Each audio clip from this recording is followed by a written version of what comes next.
নমস্কার বন্ধুরা, আমি আজকের বাঁধাকপির ঘ্যাট তৈরি করব। এখানে বাঁধাকপি কুচি করে দিয়েছি, একটা তেজপাতা দিয়েছি আর কাঁচামরিচ চিড়ে দিয়েছি। এখানে গাজর, আলু আর মিষ্টি কুমড়া কুচি করে নিয়েছি, দেখানো হয়নি। আর এখানে পেঁয়াজ কুচিছি, মটর কুচি, মটরশুঁটি নিয়েছি। কড়াই চুলে দিয়েছি,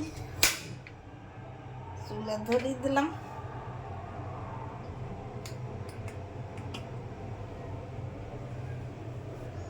এক টেবিল চামচ তেল দিয়ে দিলাম।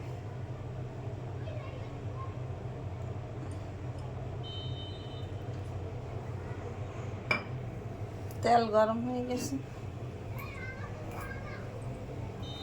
পেঁয়াজ কুচি দিয়ে দিলাম।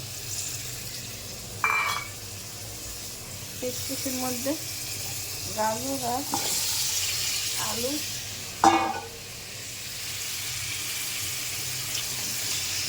মিষ্টি কুমড়ো দিয়ে একটু ভাজি করতে হবে।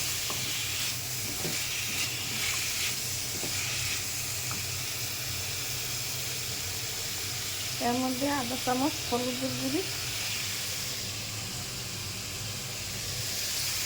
আধা চামচ লবণ দিয়ে দিতে হবে। আমি 2 মিনিট পর ফিরে এসে আর 1 টেবিল চামচ তেল দিয়েছি, দেখানো হয় না। এখানে 5 ফোড়ন দিয়ে দিয়েছি। 2 মিনিট পর ফিরে এসে 2 মিনিট পর ফিরে এসছি, একটু ভাজা ভাজা হয়ে গেছে। এখন মটরশুঁটি দিয়ে দিলাম।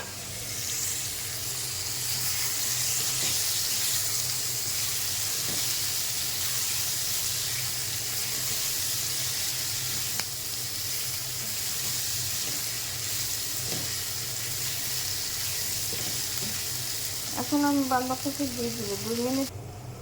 2 মিনিট পর ফিরে এসেছি, বাঁধাকপি দিয়ে দিয়েছি, মধ্যে 1 বাটি জল দিয়ে দিয়েছি।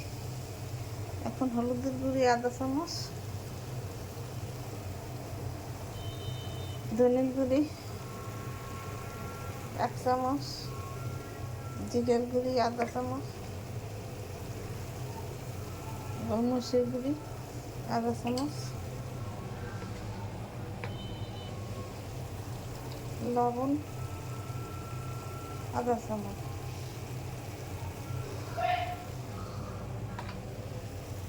2 মিনিট পর ফিরে এসছি 2 মিনিট পর ফিরে এসছি, ঢাকনা তুলে দিলাম।